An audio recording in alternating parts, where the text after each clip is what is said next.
আজ মহান মে দিবস। বিশ্বব্যাপী এই দিনটিকে শ্রমজীবী মানুষের অধিকার আদায়ের দিবস হিসেবে পালন করা হয়। কিন্তু একজন নারী ঘরের ভেতরে পুরুষের তুলনায় প্রায় 5 গুণ বেশি কাজ করলেও শ্রম হিসেবে নেই তার স্বীকৃতি। আন্তর্জাতিক দাতা সংস্থা অ্যাকশন এইড বলছে, নারীর গৃহশ্রমের আর্থিক মূল্যায়ন বা স্বীকৃতি না দিলে রাষ্ট্র বেশি দূর এগোতে পারবে না। সাইদুল ইসলামের ক্যামেরায় আরো জানাচ্ছেন ওবায়দুল্লাহ মামুন। পরিবারের সবার ঘুম ভাঙার আগে জেগে ওঠেন ষাটোর্ধ্ব অবসরপ্রাপ্ত সরকারি চাকরিজীবী শাহনারা বেগম। এই নারী যখনই ঘুমাতে যান না কেন, ঘুম থেকে ওঠেন সবার আগে। ঘুম থেকে উঠেই পরিবারের জন্য নাস্তা তৈরি করা থেকে শুরু করে ঘর গোছানো সবই করেন এক হাতে।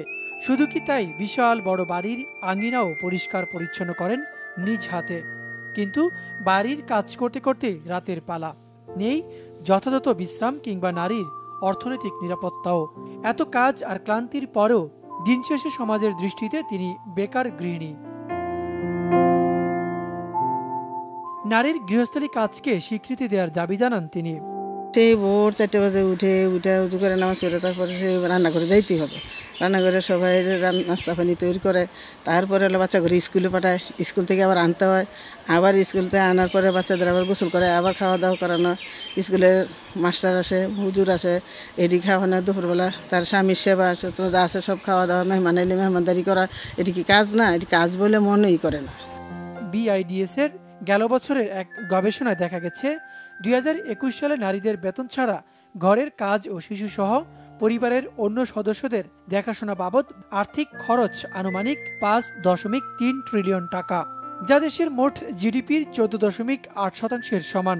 CPDর এক গবেষণায় দেখা গেছে, দেশে পুরুষের তুলনায় নারীরা বেতনহীন ঘরের কাজ ও পরিবারের দেখাশোনায় প্রায় 7 গুণ বেশি সময় দেন, যা দেশের মোট GDPর 76% সমান হতো। আন্তর্জাতিক উন্নয়ন সংস্থা অ্যাকশন এইড বলছে, নারীর শ্রমকে অর্থনৈতিক হিসেবে গণ্য না করা হলে নারীর আর্থিক ক্ষমতায়ন অসম্পূর্ণ থাকবে।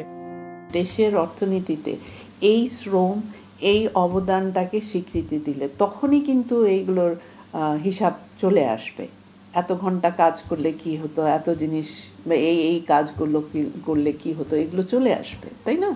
তো সেই জায়গাটার জন্যই আমরা বারবার সামনে আসছি। নীতি নির্ধারক এবং রাজনীতিতে যারা আছেন তারা আনপেইড কেয়ার ওয়ার্কের জন্য অঙ্গীকার করবেন এবং আসলেও বাস্তবায়ন করবেন। সংস্থাটি বলছে, পুরুষতান্ত্রিক সমাজ ব্যবস্থায় নারীর কাজকে স্বাভাবিক হিসেবে বিবেচনা করা হয়, ফলে নারীর শ্রম থেকে যায় আর্থিক ও সামাজিক স্বীকৃতির বাইরে চলে আসে। ওবায়দুল্লাহ মামুন, বাংলা ভিশন, ঢাকা।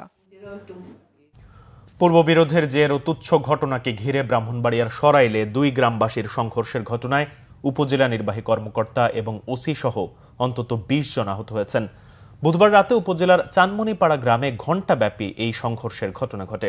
স্থানীয়রা জানায়, সন্ধ্যায় চানমনিপাড়া গ্রামের মৃত হেলাল মিয়ার স্ত্রী হালেমা বেগম তার ছেলে সাইফুল ইসলামকে নিয়ে উপজেলার হালুয়াপাড়া গ্রাম দিয়ে হেঁটে যাচ্ছিল।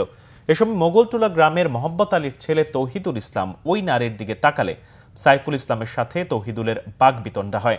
রাতে তৌহিদুল ইসলাম সাইফুল ইসলামের বাড়িতে হামলা করতে গেলে 2 গ্রামের লোকজন দেশীয় অস্ত্রশস্ত্র নিয়ে সংঘর্ষে জড়ায়।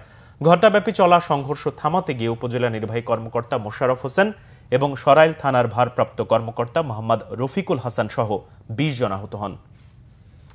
এই ছিল এখনকার মতো। পরের সংবাদ বেলা 12টায় দেখার আমন্ত্রণ রইল। এছাড়া বাংলা ভিশন সংবাদ ও সংবাদ সংশ্লিষ্ট অনুষ্ঠান দেখতে ভিজিট করুন www.bvnews24.com ও facebook.com/banglavisionnews এবং সাবস্ক্রাইব করুন youtube.com/banglavisionnews। ধন্যবাদ।